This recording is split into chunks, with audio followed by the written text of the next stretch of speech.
two angles, and you can see very, very clear that Funikoshi is very, very exact. Okay.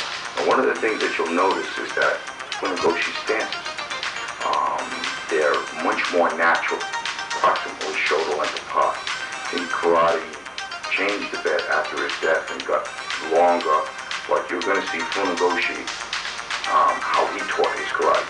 One interesting thing about this tape, when you see Funikoshi, he had a very, very strong grip. You notice that when Sensei Obata is punching in, Funikoshi parries the blow, but he's either got a hold of the wrist or the gi.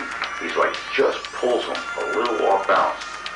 Funikoshi was very short in stature, even for Okinawan standards. He was, at best, 5 feet tall, 135 pounds at best. Obata was quite bigger, and many of Funikoshi's students were bigger than him. After all, he taught some American GIs. But you can notice that he could get inside of them. He would parry the blow, he would have this person off balance, and fire a very fast punch. What makes this tape extraordinary is that, again, when you start to look at people of his age in this era that can, walk or move around as agile as Funikoshi, this is what, all those years of karate training has done for him. And all those years date back to when he was a youth in Okinawa.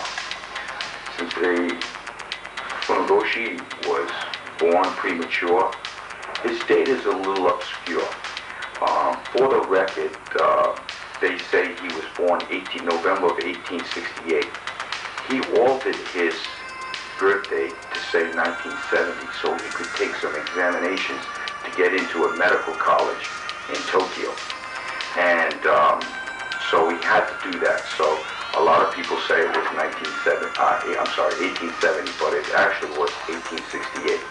He died April 26th in 1957. So that brings him up close to 90 years old, 89 years old. When you go back to Okinawa, when Funikoshi was raised, his father was of Shizuzuka, I'm not sure of this pronunciation, of samurai class. He was of samurai class, so there was a little bit status quo on Funikoshi's family. There was also a name change. I believe that Funikoshi's real name was Tomonagoshi, but was later on changed to Funikoshi. In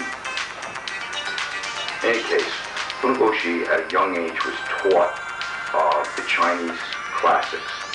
And that's important because most Okinawans didn't have the opportunity to be educated. Work was very, very important.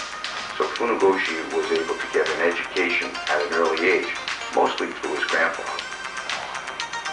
Okay, and what was his relationship with the other masters of the other disciplines in Japan? Okay, moving on. Funikoshi's major instructors, or two that he talks about, is Asato and Itoso. Okay, Itoso had other students, people like Miyagi Chojin, the founder of Goju, a legend in his own time. And if I could take just a minute to talk about Miyagi Chojin was recognized as probably the most powerful individual.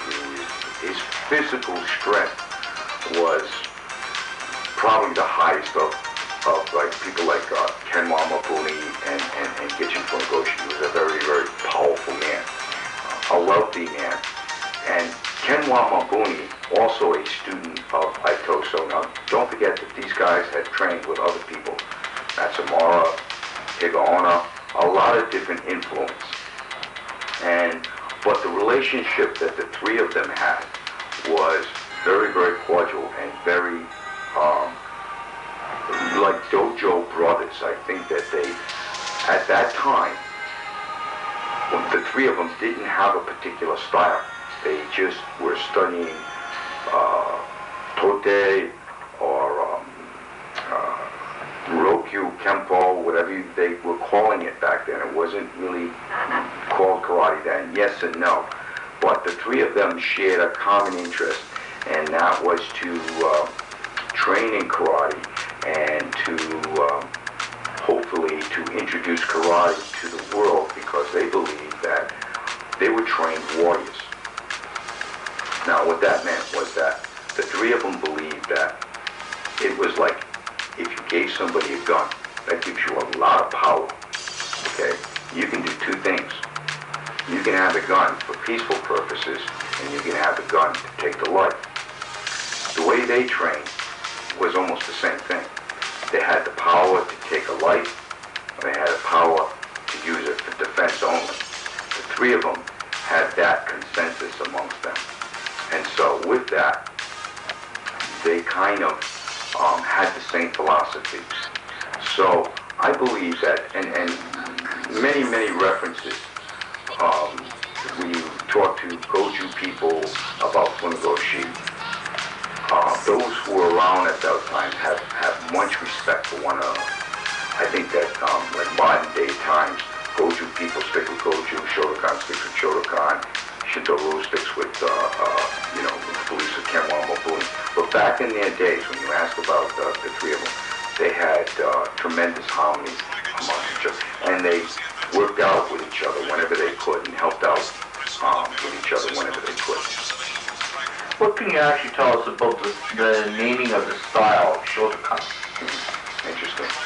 Okay, Funikoshi, besides being a great karate man, Funikoshi wrote a lot of poems, mostly about karate.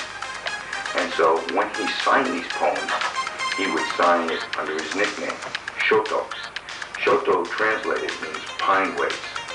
And he got that name because many times when he left Azato's house or Aitoso's house, he would have to walk through these paths that would take him through these pine trees.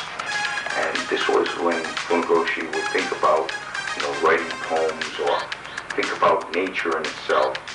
And the pine waves, he thought, was a fitting name to nickname himself for these poems. So in 1935 or 36, when his students erected the first dojo, they called it the Hall of Shoto, and thus the name Shotokan. Kan meaning building, Shoto meaning pine waves.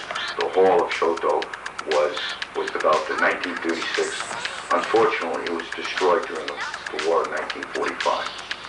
But that's how Shotokan, and it wasn't, Funikoshi, even in his autobiography, he's honored, but he's not. He still believes at that time that karate should be one. Karate Do, the way of the empty hand. However, Shotokan became a style, and it almost became Japanese. Obviously, its influence was in Okinawa. Who else do we see on this video? Oh, the video well, there are two, as you can see, there are many legends on this tape. You're going to see S.A. Obata, one of Funikoshi's senior students, who was at one time a member of the JKA, but then left. You're going to see Sensei Nakayama, who probably helped JKA or made JKA what it is today. There are people like Okazaki, who's here in the United States in Philadelphia, Nishiyama, who's out in California, Ianoida, who's out in England, Kanazawa, also out in England. A lot of these people, Megami, he's out in Louisiana. So there's many people that are in that film that are still alive today. Great. David, can you tell us how Master Funikoshi popularized karate in Japan? Okay. Upon the request, Ministry of Education and the Emperor himself, Funikoshi had already did a demonstration in Japan in like 1917, returned to Okinawa, but then was asked to go back. So in 1922, Funikoshi set off for Japan to popularize karate. If you look at that time era, what was happening in Japan was judo had a good foothold, kendo was very, very popular, and karate was something very obscure. What Funikoshi did when he went over to Japan was he did a few demonstrations, was widely received, but nothing happened. Funikoshi had to take residence up at the Misajuka, a dormitory, which was a dormitory for Okinawan immigrants. And Funikoshi had a hard time trying to popularize karate. In fact, he lived so poorly that, he had to